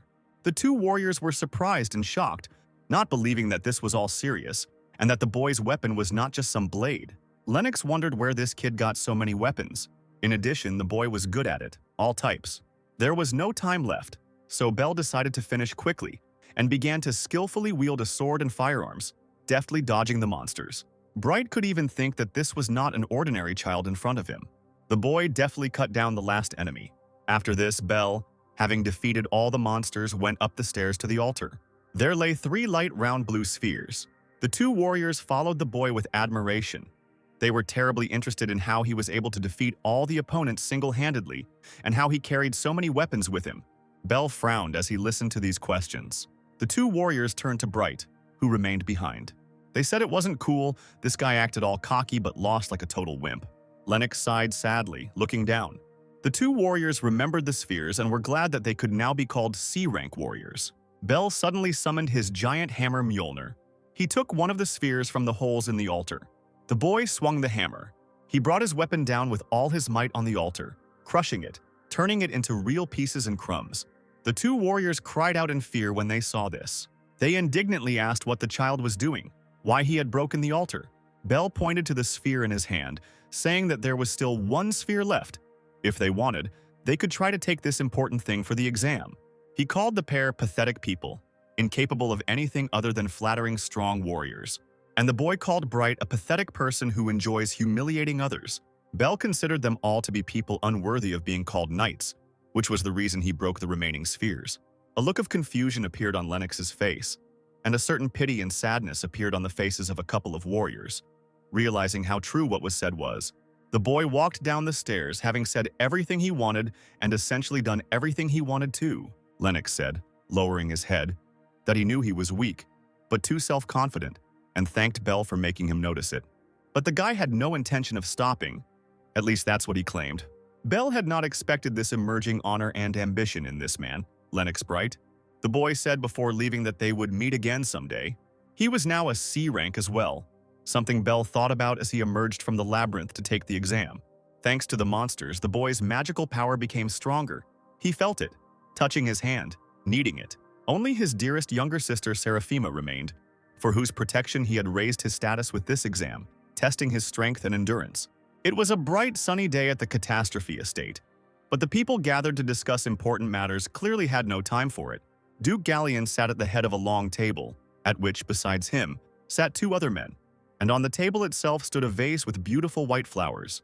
One of the people at the table asked if this meant that the knightly organization Karma was plotting a royal coup, to which he received a positive answer confirming these words. They approached this kingdom with 3 knights of the rank at their head, and the destruction of this organization became the mission of the Catastrophe Duke family. The bearded man said that it looked like they had already defeated Count Slave's platoon, and the second man, with sideburns, asked him about it again, repeating his question. Rumors said that they strengthened their weapons with the Forbidden Book of Pentagrams. This thing was magical and unusual. That is why the B-rank knights were gathered here for such an important meeting. The Duke believed that they needed to keep an eye on Karma, and then they would defeat this knightly organization. One of his interlocutors asked where the absent Lord Jin, the eldest son of the Duke of Catastrophe's family was, so he was an important person for the gathering here. Someone's voice said that he understood what his father was talking about and threw a purple magic book on the table. The gazes of the three people present were fixed on the person who entered the room, a tall young man. A long-haired, dark-haired, pale youth claimed that he had recently destroyed this organization single-handedly. This guy called himself the next Count, which made some sense since he was the eldest son of the Catastrophe family. At this time, in another room of the estate, a somewhat different atmosphere reigned, quieter and not overshadowed by such important and serious conversations. The maid placed the tray on the hard surface, the contents of which were modest: a piece of bread, a cup of tea, and a glass of water. She informed the lady that she had brought her lunch. Sitting on the bed, Seraphima watched the servants. She spoke her words of gratitude awkwardly, accustomed to such treatment. The maid did not deign to answer the girl and took her food tray cart out of the room, leaving the child alone with the food she had brought. The girl's face immediately became saddened by the way she was being treated. She looked at the food brought to her, which was too simple and meager. Seraphima sat with her hands folded on the hem of her cute pink dress, lost in her dark, not cheerful thoughts. The doors opened and Belle entered the room and said that he was back, holding a box in his hands. A kind smile was visible on the blue-haired boy's face. Sarah's face immediately lit up with a happy smile. She ran to meet her brother, asking where he had been and saying that she had been worried, but Belle apologized. He had business at the time, and in return he brought a gift. A whole roast chicken, a delicious baked pie, and 4 red ripe apples appeared on the table. The girl clapped her hands, delighted at the apple pie that was brought. She thanked her brother and, smiling sincerely, suggested that they eat it all together. Belle found the sight cute, but he had no time to be moved. His sister was brought a simple dinner as usual, probably because the old servants did not like the mistress's children. Seraphima happily chewed a piece of apple pie, while her brother thought that he needed to start working quickly to improve her life. Several dark silhouettes in the doorway were busy discussing something important. Galleon Catastrophe asked if the dark-haired boy really had defeated Karma on his own. That long-haired guy was the eldest son of the Catastrophe Duke family named Jin, and behind him stood his blonde servant Laser. And today, the eldest son had achieved rank A. The two men said that this was what was expected of Lord Garion's eldest son, as if they lived in different worlds. Jin Catastrophe sat down on one of the empty chairs at the long table for meetings and important discussions. He asked his father, who was sitting at the head of the table, if this meant that today's topic of official conversation was closed and that they had nothing more to talk about. The Duke replied that this was not all, because there was another rather important mission from the king. The mission was to protect Queen Reich Stagverine. Soon the young lady Reich must go on a journey to Ace. The job of the Catastrophe family is to provide her with knights and make her a safe journey. The bearded man asked with displeasure whether the queen didn't have enough palace knights for this journey, of which there should be plenty in the palace. Laser, Jin's personal servant, clarified that if it weren't for Karma, the girl wouldn't have needed protection at all. The bearded man offered himself and his companion for this mission. He thought that the safest route would be through Mount Ricotta. Someone's not very loud footsteps were heard, clearly approaching the negotiation room. It was Belle who had arrived, loudly asking the adults who were busy talking to wait, because he wanted to draw their attention to his words and knowledge. Every man in the room stared at the boy standing in front of the narrow side of the long table, caught off guard by his sudden arrival, which should not have happened.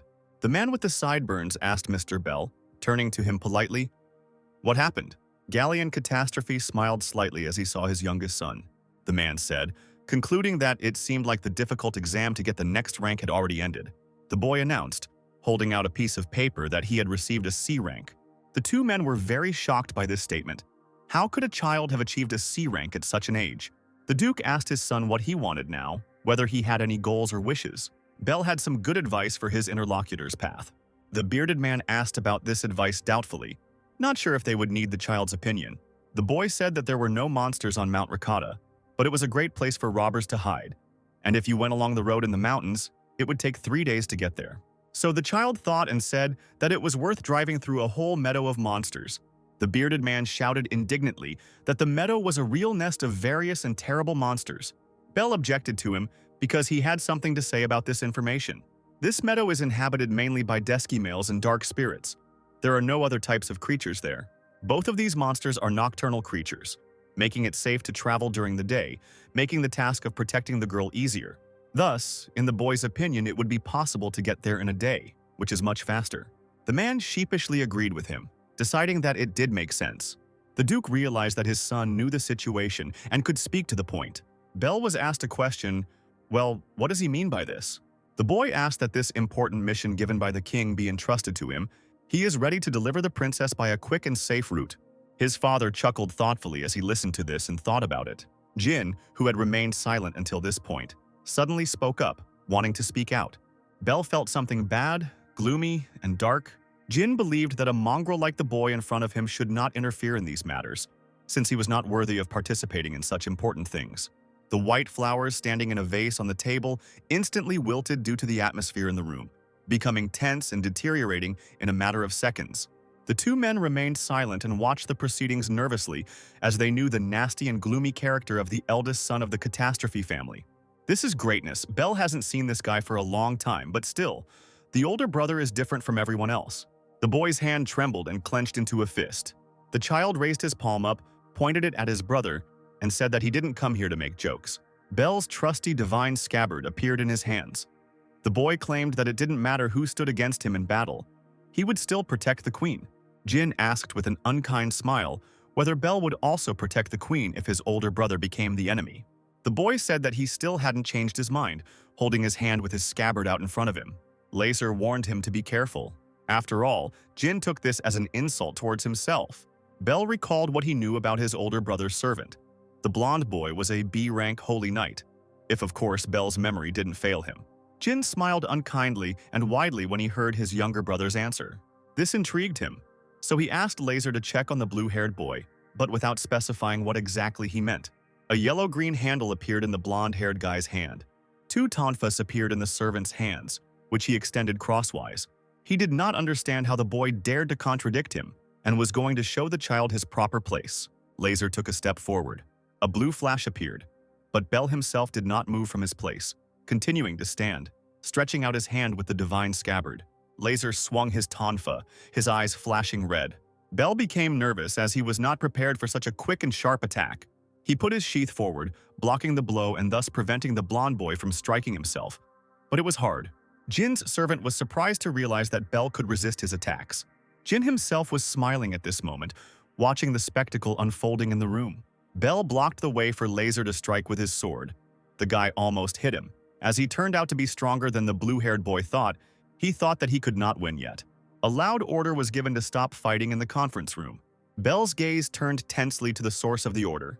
The loud voice that interrupted the fight belonged to the Duke, who had thought over everything that had been said in the room and had decided to entrust this mission to his youngest son, who had already managed to prove himself sufficiently. Laser was taken aback and asked if Galleon was sure of the catastrophe, saying such a thing and making such a decision. The boy's father believed that this mission was suitable for him, since his karma had already been destroyed anyway. Bell thanked the Duke with a satisfied smile and promised to do everything in his power. Jin's face darkened as he glanced sideways at his father. But it didn't last long, because just a moment later his face was distorted by a creepy and unkind smile that was quite common for him. The tall, light stone building rose upward with its bluish roofs. It was the Stagwarren Palace, and Bell thought that he had not been able to get here in his past life. He walked confidently forward to the gates of the palace, in front of which stood two armed and equipped knights, acting as guards. They told the boy to stop and told him that he was not allowed to go inside. Bell showed a piece of paper with a document and said that he came on a mission, and his name was Bell Catastrophe. The guards were surprised when they heard this information. Could it be that this child was the C-rank Holy Knight? Despite the fact that this situation was unusual, a couple of people opened the gates for the boy, letting him into the palace. These knights were still pondering the fact, looking at his back, that this child would serve as the princess's guard on this mission. Bell's gaze was expressionless as he walked forward. In front of the door of the blue carriage stood a tall, white-haired girl in a dark outfit, and on either side of her, two people knelt down. She said that she had quite nice security this time, referring to Bell who had come up. The girl put her hands on her hips and apologized, saying in a self-confident tone that she would not need the boy's help. The palace was illuminated by bright daylight. A young man with long blonde hair tied into a ponytail was kneeling in front of the throne when the person on the throne asked if Reich had already set out. The guy confirmed this and raised his head, revealing that half of his face was hidden behind a red mask. He informed the man on the throne that the girl would be guarded by several palace knights and a boy from the ducal family named Bell Catastrophe. The guy sitting there knew that Bell was the youngest son of the catastrophe family, and that he was still very young. If this kid is so good, then the blonde guy should be more careful and attentive. The man on the throne allowed his subordinate to use something mysterious. The fair-haired boy obediently agreed with him. He said that killing was his profession and held out his hand with blades between his fingers, which were his weapons. The blue carriage moved forward, drawn by 2 bay horses and driven by a coachman sitting in front.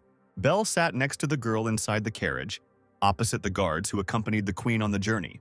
The guards called to the ceremony of the first Queen Reich in another country. It sounded simple, but at the same time, it was an important mission. The boy could not fail this mission for the sake of his beloved and dear sister, but he didn't feel like he was needed in this mission. Belle asked for forgiveness and asked the queen what she meant when she said that she didn't need him. The carriage wheels turned, moving it forward. Reich replied with an indifferent look that she simply didn't want to get attached to anyone. The girl had a weapon and claimed that she was not so weak that she could not defend herself. Belle sheepishly agreed, noticing that the queen was more arrogant than he expected of her. The girl silently looked out the carriage window, not seeming interested in these conversations. She saw a marketplace there, where people were bargaining, crowding, and watching various craftsmen and actors doing their jobs and creating shows. A strand of hair on the girl's head rose up, falling out of her previously sleek hairstyle. A genuine, curious smile appeared on Rika's face as she leaned against the window, looking at everything with pleasure. Belle couldn't help but smile when he saw it either. The girl immediately turned to him and in a displeased, rude tone asked what was wrong since he started smiling. The boy politely asked for forgiveness because he simply remembered his younger sister. Belle said his sister would have reacted the same way, which surprised the queen. The girl asked if the boy often played with his sister, and he honestly answered that he often walked with Sarah. Sister Bella is still little, so for now he sometimes plays house and similar games with her. Reich thoughtfully said that for her it was the other way around. She had many brothers in the palace, but she could only trust herself. As the girl turned away, looking out the carriage window with a bored expression, Belle wondered if her last words meant that she and her brothers were all fighting for the title. The boy said that he had the same situation. Belle and Sarah, the children of their stepmother, are bullied by their older siblings, and since their mother is dead, the only ones who can protect themselves are the children themselves. The girl listened to this story thoughtfully. The boy said that unfortunately he understood how Reich felt lonely, so if she needed something, she should not be shy about asking for it. The girl wasn't going to rely on anyone, especially this child. Belle asked her not to talk to him like a child because it was disrespectful. Mysterious figures in cloaks stood behind the tree trunks, hiding in the darkness. In the distance, a gate appeared, illuminated by the light night moonlight. As planned, Reich and his companions reached their destination in just one day. The girl got out of the carriage and complained that she was tired from the trip. A number of people emerged from the gate, led by a fair-haired youth who considered it necessary to greet Mrs. Reich Stagverine. The queen asked the boy who he was. He introduced himself as the leader of the night group in the Kingdom of Ash, named Peter Fred, and thanked the people who had arrived for coming to see them. Belle thought that the leader's name was familiar to him, and that he had heard it somewhere before. However, what could it mean that Peter Fred met them here?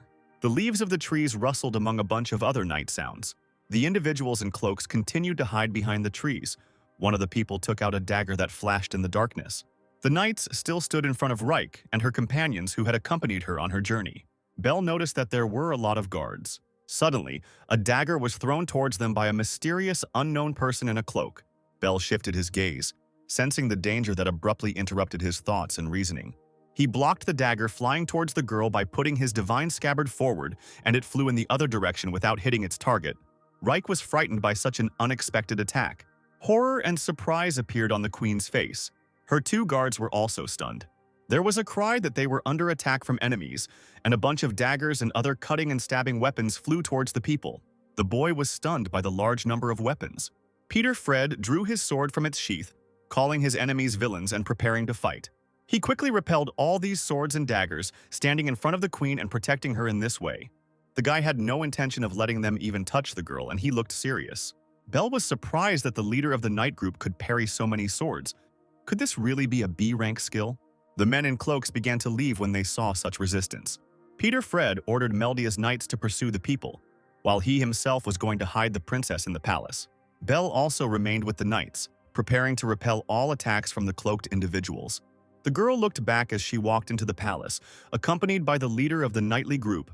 When they found themselves in one of the palace rooms, and the knight said that they were safe here because the palace's perimeter was protected by his colleagues. Reich said that she did not need to be protected, and she could handle it on her own. The knight said that this could not be done, even if it cost the knights their lives, but he was interrupted by a blow that severed his head. The corpse fell at the girl's feet, covering everything around with blood. Peter Fred smiled as he held his blades in his hands. The princess was frightened when she realized that she was in danger. The guy said yes, even if it cost the knights their lives. But the life of a knight seemed too cheap a sacrifice for Peter Fred. Reich panicked and asked who was in front of her and what he was doing.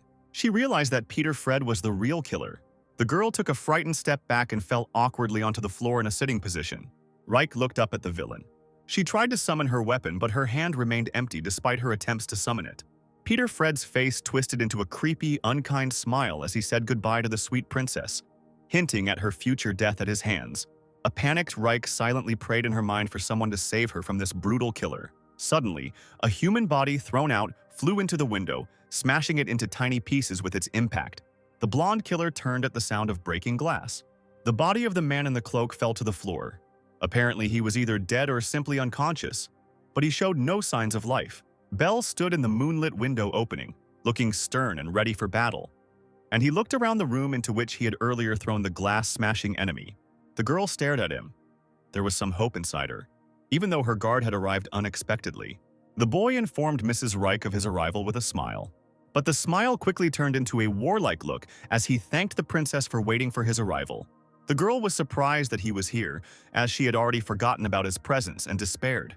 Bell jumped down to the floor of the room, the heels of his boots hitting the floor as he landed. He confidently said that he would figure everything out himself from now on.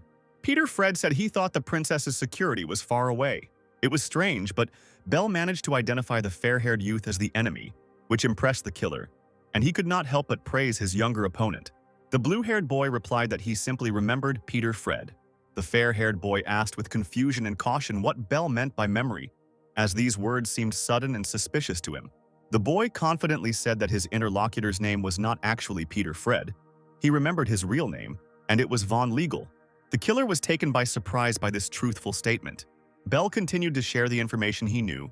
The fair-haired guy usually used 3 sets of lightning as a weapon. Von Legal's former targets include Count Slave and Count Bermott, and Count Reisenhardt, which sounded like a question from Bell. The killer asked how the boy knew this. Bell thought he had caught this blonde guy in his past life, but he didn't think that Von Legal had decided to kill the princess, and that hiding behind the head of the knights wouldn't work. The fair-haired boy was clearly unhappy that his identity was revealed so easily and quickly. He chuckled softly and mockingly. Von Legal stated that the boy barely knew him, and whether he really believed that he could defeat a killer of his rank. It was true. Killing a B-rank enemy would be a difficult task. But with Von Legal, it would have been a different matter. The killer became angry at this statement and released the blades from between his fingers, asking who Bell thought he was. The first attack, according to the boy, was knife-throwing. Von Legal threw 6 sharp daggers forward, spreading his arms out to the side after throwing. Bell managed to deftly dodge all the throws, and thus did not suffer from this attack of the enemy. The killer ran closer at this time, after which the guy delivered a slanting blow, but even so he was unable to cause damage to his young opponent. Von Legal was surprised and even stunned that he could not harm the blue-haired boy. He tried to attack Bell from behind, going behind him. But the blue-haired boy was prepared for this, because he recognized the attacks of the killer from his past life. A summoned sword appeared in his hand, with which he struck the enemy who had crept up from behind, claiming that he knew all the attacks, and even Von Legal's movements in advance. The fair-haired guy didn't understand how Bell managed to fight off his attacks and hit back. The boy claimed that he could kill the killer whenever he wanted and suggested that he surrender if he still wanted to live. Von Legal sighed when he heard this proposal from his opponent. He shouted out in displeasure and even fury that he would destroy Bell.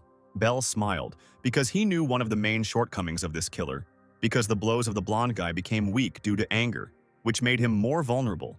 The boy deftly dodged the enraged Von Legal's subsequent series of attacks. The series of blows included a push, a cut, then a slanting blow, a throwing of a sharp dagger, blows from below, all of which Bell could easily predict due to his experience in his past life. Reich, who had been standing on the sidelines all this time and watching the battle unfold, was delighted that the boy, so small, was already dealing with the killer. Bell blocked the blonde boy's dagger strike with his large broadsword.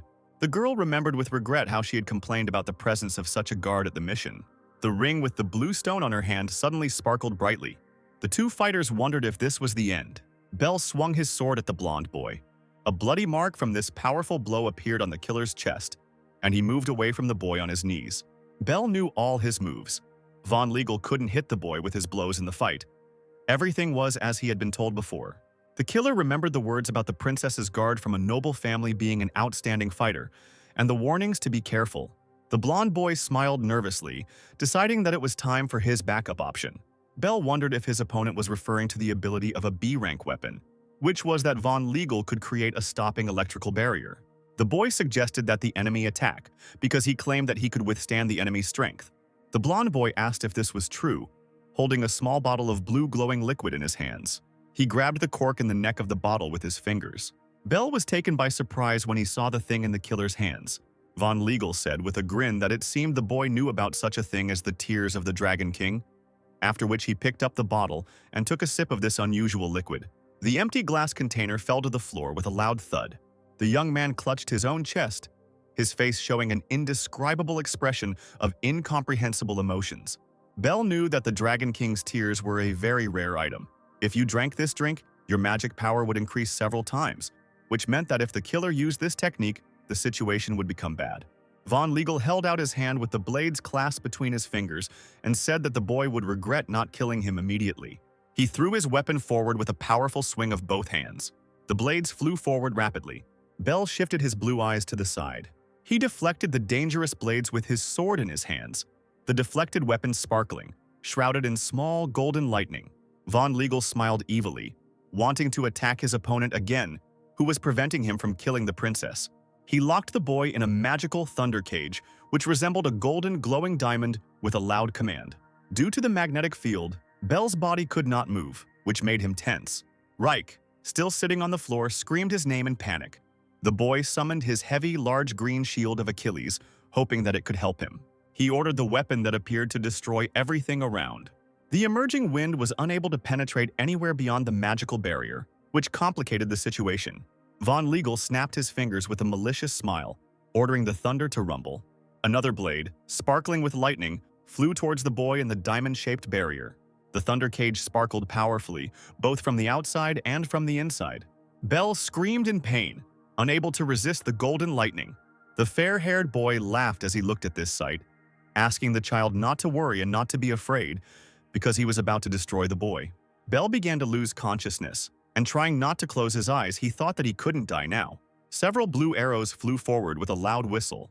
These arrows shot down the flying blades, changing their flight path and preventing them from harming the boy imprisoned in the thunder cage. Some of the arrows shattered Bell's diamond-shaped barrier into pieces, freeing the child and shocking the blonde assassin. Von Legal cried out in shock, turning to look at the one who had fired the arrows. The princess stood in a fighting stance. In his hands was a bow for shooting, from which she released arrows that pierced the diamond-shaped golden barrier. Reich said that the knight had sacrificed his life, and in that case, she had nothing to fear. The blonde boy cursed at the girl, surprised that she was able to use her weapon and attack suddenly.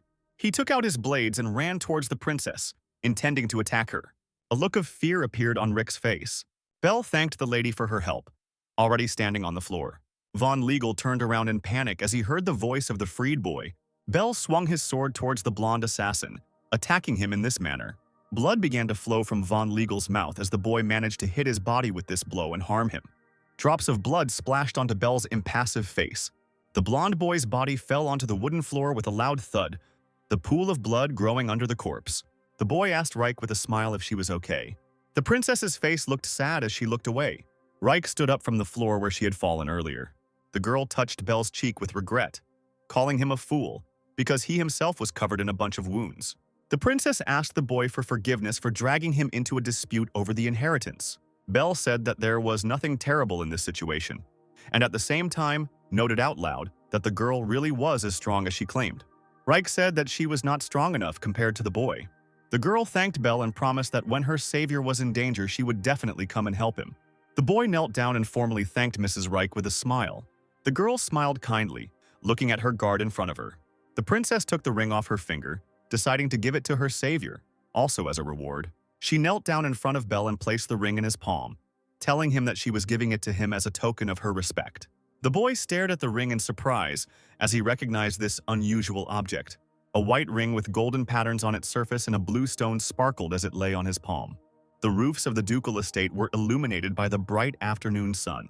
Galleon Catastrophe looked at his son, who knelt before his desk, and remarked out loud that his child had returned. The man heard all about the mission. Bell managed to successfully protect the queen. The boy confirmed this, looking up at his father and saying that he had indeed accomplished this important mission. Galleon Catastrophe suddenly noticed something with surprise. The Duke asked if the ring on the boy's hand was the Ring of Solomon. The child replied that he received the item as a token of gratitude from the queen. It was the Ring of Solomon, one of the treasures passed down from generation to generation by kings. Rumors said that it had special magical powers. The queen gave the boy such a valuable thing, which meant that he was not so simple. A smile appeared on the man's face as he thought about this. Galleon told his son that he would soon have to enroll in Athens. Belle was very upset when she heard these words. The Athena Holy Knights School is an institution attended by holy knights of recognized family lineage. In the Holocaust family, children are taught by ordinary home tutors. But the candidate for the title of head of the family must go to school and socialize. So Belle's path turned out to be the path to the title of head of the family, the Duke himself. The boy obediently agreed with his father, and Galleon Catastrophe himself said that when the time came to go to school, he would inform the child about it. But for now, let him rest. Belle turned to the Duke, his master. The man asked what he needed. The boy stood up from the carpet and straightened up, looking at his interlocutor. Belle had one more request for her father. The dark wooden doors creaked, revealing a bright passage into a new and illuminated room. Sarah ran around the warm, spacious, pink-decorated room with her arms outstretched and excited, while her brother watched with satisfaction. The girl, not believing her eyes, asked if this classroom really belonged to her now. She jumped face down onto the soft, fluffy, pale yellow bed. Belle answered his younger sister's question in the affirmative, saying that their father had given him permission. And since the Duke had settled them in the main mansion, they were no longer cramped. The girl thanked the boy, lying with a smile on the comfortable, soft bed. Suddenly, Sarah noticed her beloved brother's hand. There was a scratch on the back of Belle's hand, and his sister asked him what was wrong with his hand, if he was okay.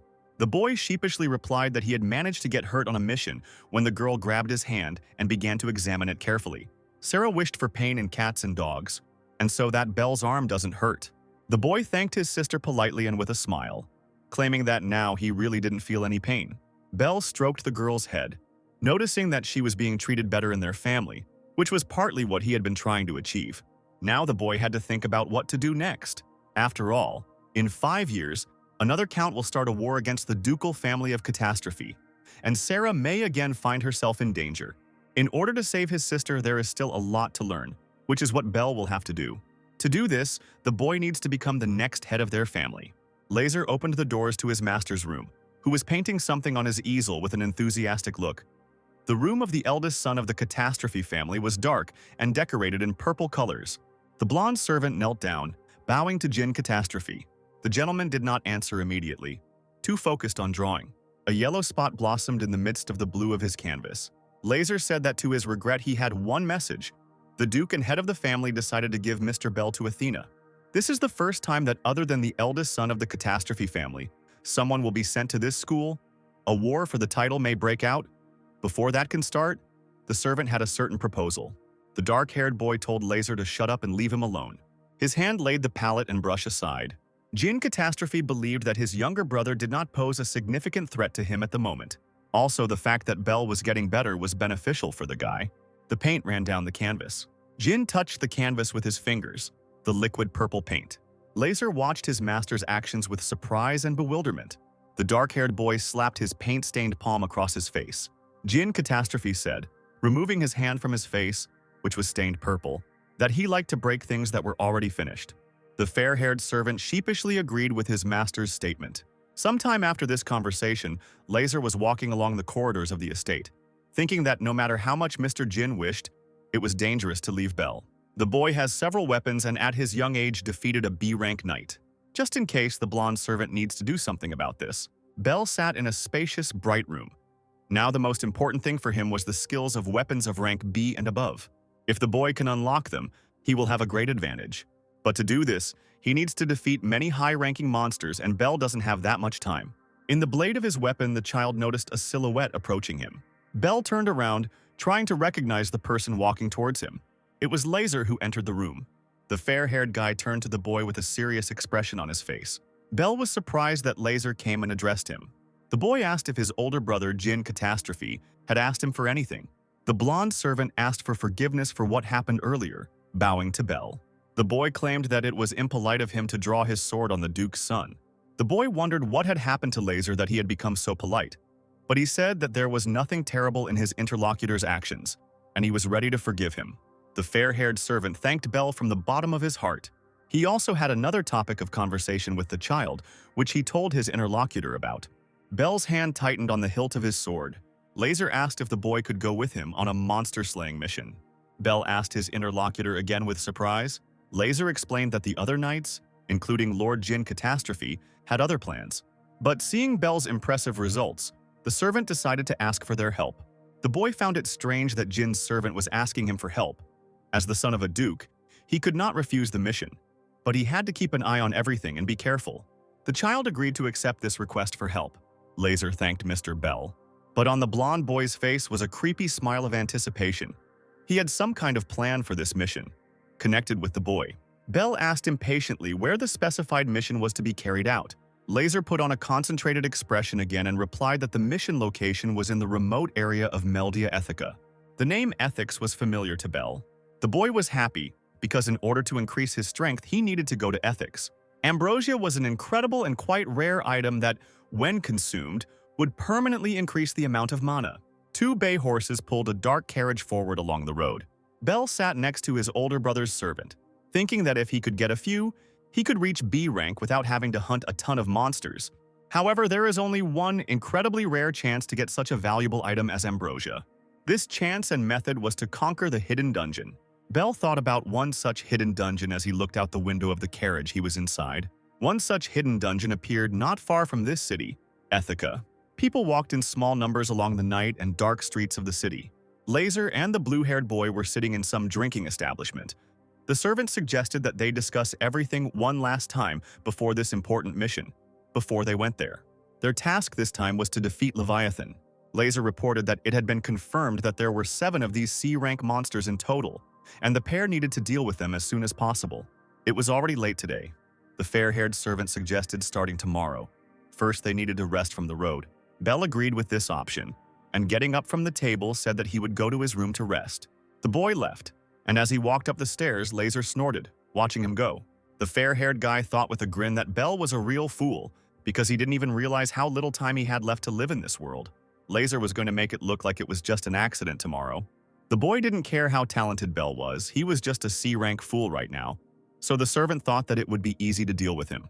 The hotel window glowed in the darkness of the night, standing out from the surroundings like a yellow square. The boy opened the window, thinking that enough time had passed for Laser to have already fallen asleep. Bell summoned his green divine shield of Achilles, which immediately appeared in his hands. The boy made the shield float in front of his window using the magical powers of the wind. The child stood on his flying weapon as if it were a flying platform. The shield carried Bell forward.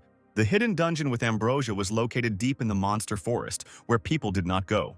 The boy and his master found this dungeon long ago, and no one else should know about the existence of this place. He rushed forward quickly through the air towards his goal.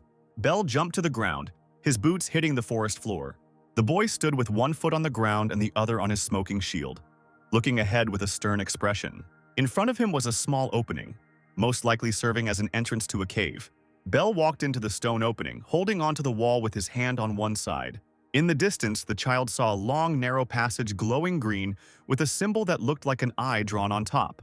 Bell smiled triumphantly, because this was exactly what he was looking for. Hidden dungeons were divided into ranks, which could be distinguished by colors. For example, blue dungeons belonged to rank A. Green color indicated B-rank dungeons. And after clearing a dungeon, a person would receive ambrosia of the appropriate rank for a particular dungeon. And from him, the boy could only expect an increase in mana. However, to clear the dungeon, Bell will need to deal with the boss. When the boy and his teacher found this dungeon in his past life, the child was a D-rank warrior, and the teacher stopped him, claiming that it was too early. Of course, it will still be difficult for the current Bell to deal with a B-rank boss, but the boy could not retreat from his fear. Bell extended his palm towards the green entrance to the dungeon. The boy walked inside, thinking that he needed to become stronger as quickly as possible to change the future of his younger beloved sister Sarah. After some time, the child was fighting with some creature in the stone corridor of the green dungeon. Bell clashed his sword blade with his opponent's blade, blocking the enemy's strike. The enemy was a creature in human knight armor, and with a blue fire in place of its head. The enemy swung his blade and ran towards the boy. His swing crossed the space with a blue flash. Bell managed to successfully block his opponent's blow. The boy swung his blade after fending off the armored creature's attack. Bell jumped at the enemy, splitting the monster's fiery blue head into two halves with his blow. The creature's head disappeared as he pushed the boy forward. Bell snorted in displeasure while in the air. A blue light shone in his palm, illuminating everything around him. The boy summoned his massive divine hammer Mjolnir, which glowed golden in his hands as he swung his weapon that appeared. The child struck his opponent with the hammer with all his might. The fire in the armor continued to stand in its place, holding its shield and sword in its hands. Bell realized that his physical attacks did not leave even a scratch on this armor. He thought about his next steps in this battle. Bell swung his glowing blade, standing in a fighting stance. The boy believed that now was the time for him to use magic. The child attacked the fire in the armor with a giant swing that looked like a white flash. Bell thought with glee that magical attacks were harder for his opponent to block. The boy had never seen such a monster before, but he assumed that this creature was at least C rank. The armored enemy swung and attempted to hit Bell, but he managed to block the attack with a loud cry, even though he was caught off guard by the enemy's sudden attack. The boy was confused, not understanding what to do in such a situation. He took note of the monster's shield. If a creature in armor had a shield, it meant that there were attacks that it had to defend against. Bell stared at his enemy in front of him. The mana-charged fire bullet should definitely work in the boy's opinion. So the child summoned his divine magic gun, Ragnarok. A fireball shot out of the barrel of his gun. The Fire Knight ran towards the child, swinging his sword. Bell kept his wary gaze on his opponent. The monster's head was glowing with blue fire. The creature swung its blade with all its might, intending to kill the man in front of it. With the enemy very close, Bell decided that the moment was perfect to attack with his pistol and fired again. A fiery projectile flew out of Ragnarok's muzzle. This fiery attack created a hole in the chest of the approaching monster. The creature fell to its knees in front of the wary boy, who still had his fingers on the trigger. After this, the creature with blue fire instead of a head fell backwards onto the stone floor of the room, knocked down by the force of the fiery magic projectile. Bell also fell to the floor, looking at his opponent. The boy wiped his forehead with his hand, breathing out in relief after the battle, still holding the magic pistol in his palm. Bell thought that a magical attack could melt this creature.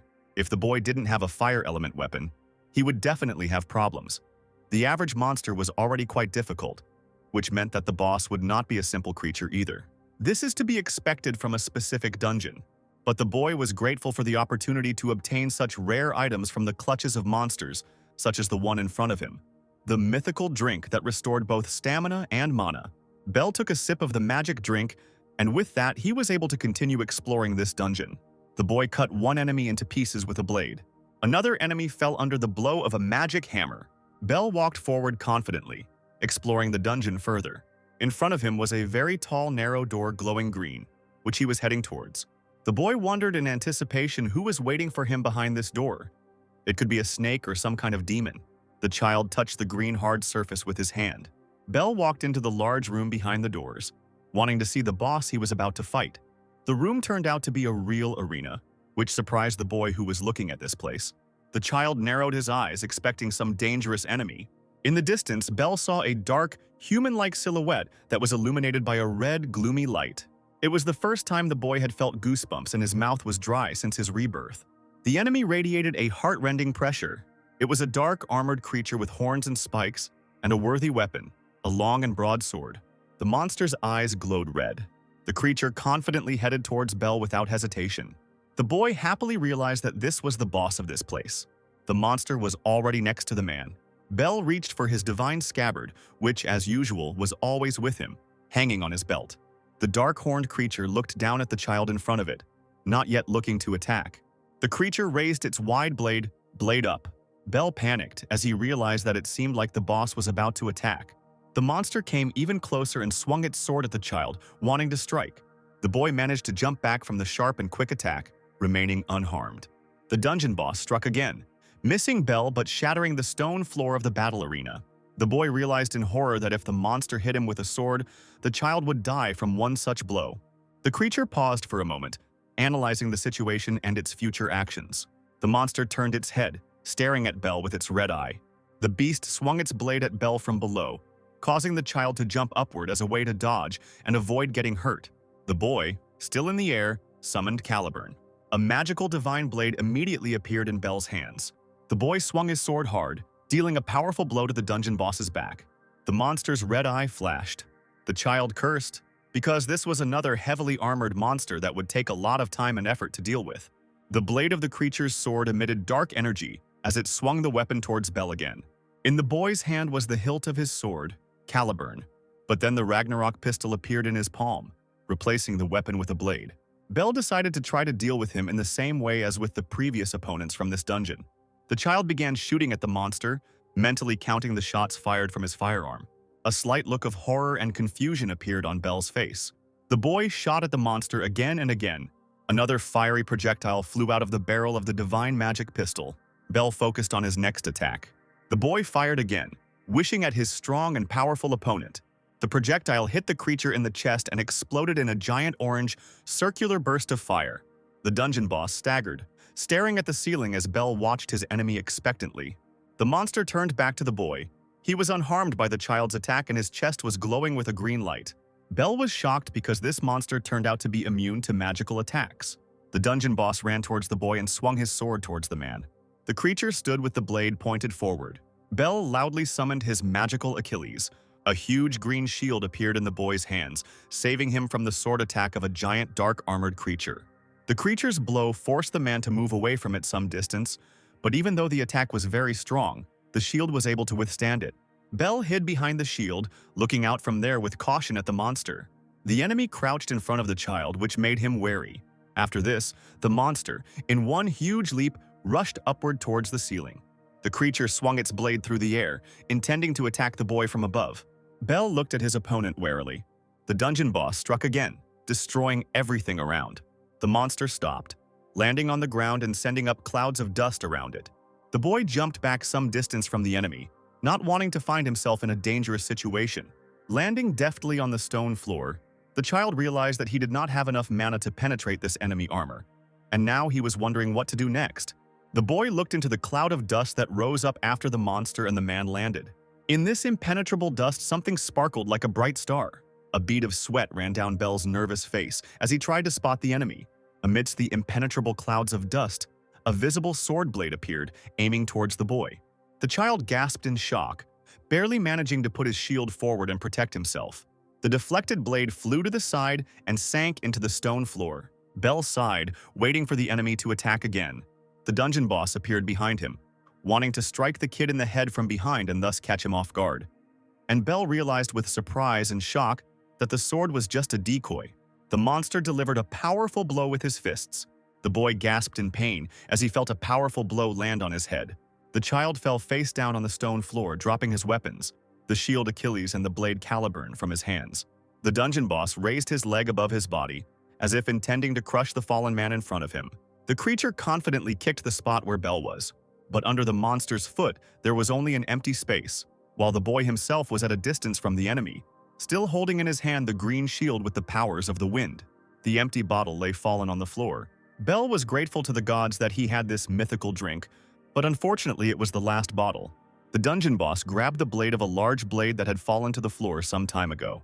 In that case, the boy will have to take a risk in a fight with this enemy. Achilles was one of the heaviest of all his divine weapons. The child swung his shield, pulling it back behind his back.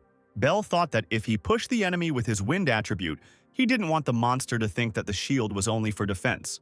The boy threw the magical wind shield like a projectile at the enemy. This shield could become a powerful long-range weapon with such a powerful throw forward towards the enemy. The shield flew past the tall, dark opponent as he managed to get his bearings and dodge the divine weapon's attack. Bell gasped in shock, not expecting such an action from the enemy. The monster ran towards the boy, pointing its sword blade forward at the man. The monster waved its weapon at the child. Bell realized that he might not have time to dodge. The child no longer had a shield, since he had thrown away this important weapon earlier. Bell gave the shield the order to destroy the monster. The shield struck the dungeon boss in the chest, pushing him back with powerful force. The boy was glad that his plan worked perfectly. The child ran forward towards the enemy and jumped, spreading his arms out to the sides, after which Bell extended his palm forward, in which a weapon began to appear, shining with a blue light. As a giant hammer appeared in his hands, the boy swung the divine weapon, leaping forward at the monster. The dungeon boss looked at Bell. The child delivered a powerful, glittering blow to the creature's head while still in the air. The monster's head hit the ground with a thud as it fell to the stone floor of the fighting arena after the blow. Bell sighed heavily, looking at his opponent. The boy understood that using the shield as a boomerang was dangerous, but it was worth it. This blow did at least half the job. The child believed that all that was left now was to pierce what was inside this dark, heavy armor. The dungeon boss stood on one knee in front of the man, after which the creature got up from the floor and looked towards Bell. The boy was surprised that the monster was still not defeated, and the end of their battle had not yet come. The armor fell in scattered pieces onto the stone surface with a loud roar. The creature was shedding its own armor to reveal its thin, dark, inhuman body with green patterns, which surprised Bell and made him question why and for what purpose the monster was doing this. The dungeon boss gripped his blade tighter by the hilt. The creature pulled a strange long piece out of the sword's hilt. After that, the monster pulled out a sharp blade from its dark sheath. The dungeon boss threw the dark scabbard on the floor as unnecessary. Bell watched the spectacle unfolding before him in shock and confusion. The monster ran towards the man, swinging its sword at Bell. The boy realized that his enemy was quite fast, which was not the case before when the monster had not yet taken off his heavy armor. The child blocked the enemy's attack. The creature's impact sent Bell flying a long distance and hitting the wall of the room with a loud bang. The boy screamed loudly in pain. The child fell down, face down on the stone floor, and his collision with the wall left a giant, deep hole that split into a bunch of cracks on the sides. The monster took a step forward. Bell groaned, lifting his head off the floor and looking at something in front of him. The dungeon boss approached him, dragging his giant sword across the stone floor. The boy was still standing on his hands and knees on the floor as the monster walked towards him. A tall, thin creature was already standing in front of Bell, looking down at him. The blue hair that fell over his face hid the face of the silent child. The dungeon boss swung his blade and raised his leg to strike, but the movement of his blade was stopped by something dark, hard and durable, emitting purple light. Bell, who had stopped the weapon strike with the magical divine glove that had appeared, looked up at the creature and sternly told it not to tempt fate. The creature silently looked at the child with red eyes, not expressing any visible or understandable emotions. Still holding the magic glove, Bell summoned his divine blade Caliburn, which immediately appeared in his clenched palm. The boy returned to an upright position and immediately attacked the dungeon boss with his blade, clashing with the enemy's blade. The child's eyes changed color from blue to red as he said that the real fight was about to begin. The boy rushed forward again, slashing his blade at his enemy's weapon. The enemy swung his sword, wanting to cut Bell in two, but the man managed to duck and the blade flew past. The two fighters rushed around the room from side to side, trying to inflict a large amount of damage on each other. Because the dungeon boss removed his armor, he became lighter and his speed went to an extreme level. But this creature is not much faster than the current Bell. And realizing this, the boy ran towards his opponent. The child decided that now would be the end for the dungeon boss in front of him. Suddenly, the patterns and stripes on the monster's body changed color. They became red, but before they were turquoise. The creature quickly dodged Bell's strike, moving to the side of the blade's trajectory. The boy was stunned by such a sharp reaction. The monster pointed its blade at him, but the child managed to block it with his own weapon. Bell noticed the red light that appeared, and that his opponent became noticeably faster after these changes. The boy became tense, sensing the increased strength and capabilities of his enemy. Another blow from the dungeon boss tore the clothes off one of Bell's arms as he tried to block the attack. The child's eyes turned red again, as he thought that this wasn't going to end there. The monster still hadn't defeated the man, but Bell needed more power. The boy needed more power and strength. He felt the energy in the glove that hugged his hand. The child's eyes narrowed as he continued to think about the power he needed so much, feeling the changes around him. A dark entity in a long hooded cloak and one large purple eye where his face should have been, who agreed to Bell's requests. A purple-clawed hand reached forward. The entity was willing to accept the deal and grant the boy the power he needed, albeit in exchange for his soul. The baby's iris took on a purple hue, mixing with his natural blue color. Bell screamed as he felt some changes in his body as everything around him turned purple. The boy realized that he couldn't concentrate. He felt like he was disappearing as he rushed forward at full speed, swinging his sword. The voice of the entity in the child's head asked again, "Does he still need strength?" The voice claimed that Bell was weak, and because of this weakness he was always bullied. Because of the same weakness, the boy was killed in his past life by an unknown person. The entity believed that the child should have already had enough of his weakness, and it was his turn to become someone who achieves everything by force. The boy listened to these speeches, still not controlling himself. Bell spread his arms out to the sides, stared at the ceiling of the high dungeon room, and screamed loudly, looking up. The creature was already running quickly towards the man, bending down as it ran.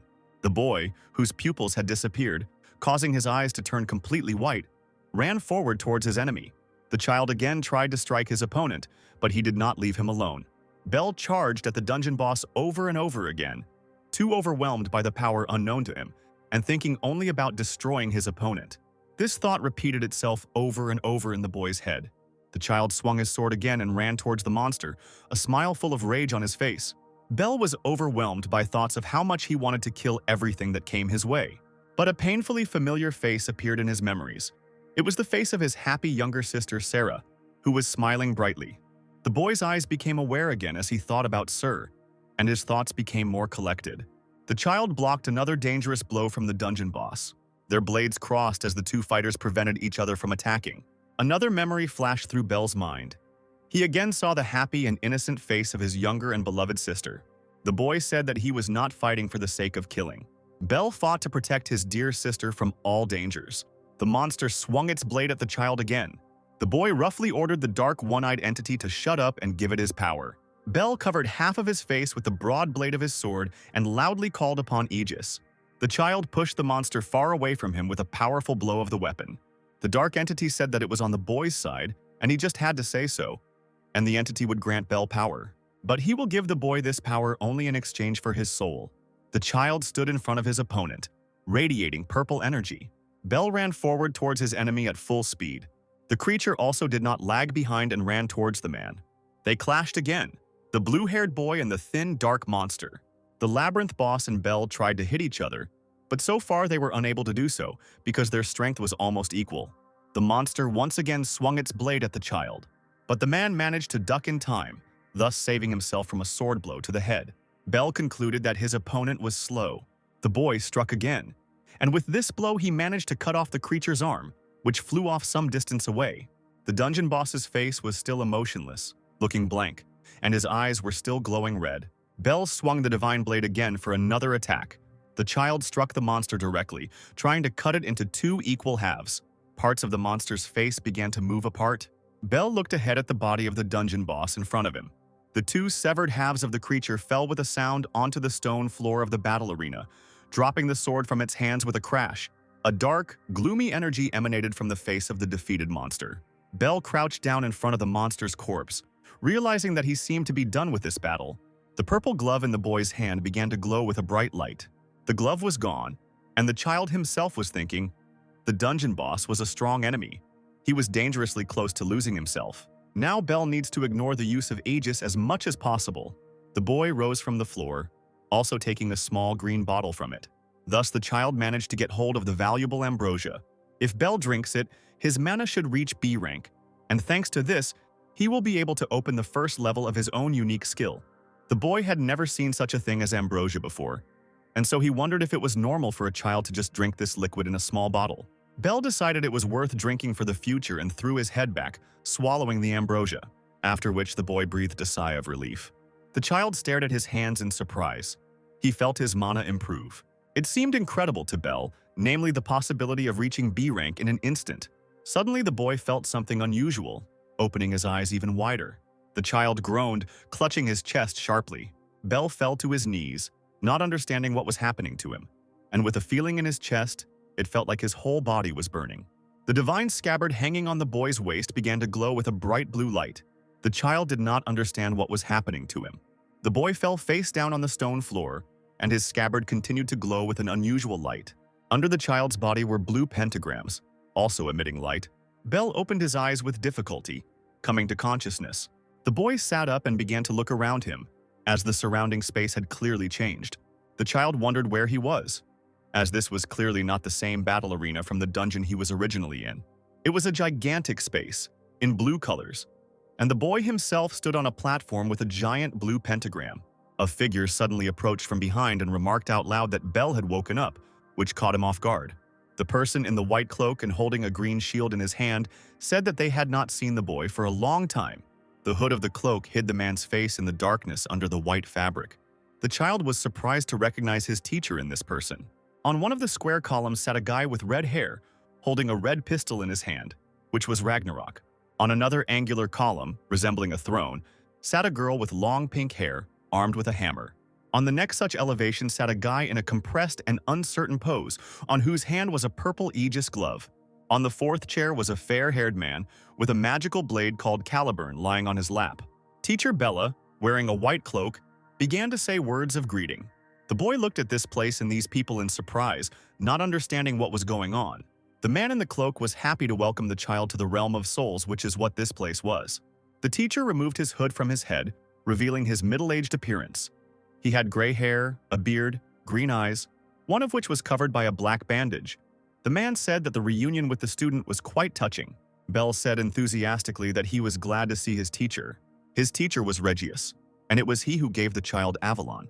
It was this man who was the true owner of the magical green windshield of Achilles, one of the divine weapons in the divine scabbard. Bell walked up to the man, holding out his hand and smiling, saying he was glad to see him. But the boy didn't understand why Regius remembered him, because he had returned in time, and that meant that they couldn't meet yet. The teacher replied that it was natural. He had always watched the child from the soul realm, and had seen everything, both Bell's death and his reincarnation. The boy was surprised by the statement he heard. Regius explained that this space was located inside Avalon, and the 5 divine weapons were kept here. The weapons are kept together with the souls of each of their successors. Bell was even more surprised when he heard about some successors and their souls being here. The boy asked where his teacher's body was in that case. The man assumed that the real him probably still lives deep in the mountains and goes about his usual daily life, such as chopping wood with an axe. Avalon is a divine weapon that is tightly connected to the soul of its owner. When the child returned Avalon to the past with his connection, the present Regius lost that connection. Moreover, the man's consciousness is now connected with his consciousness in this world. The boy understood this explanation, but he had another question. Was his return in time related to Avalon, his divine scabbard?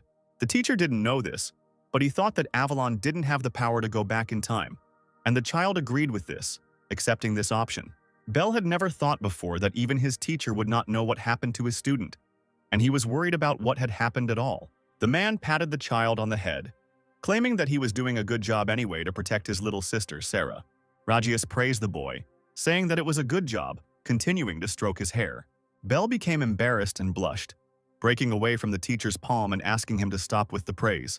What was more important to the boy? Could Regius explain to him how the child ended up in this unusual magical space? The man said that Bell would see it for himself. Someone landing on the hard stone floor with glowing pentagrams interrupted their conversation.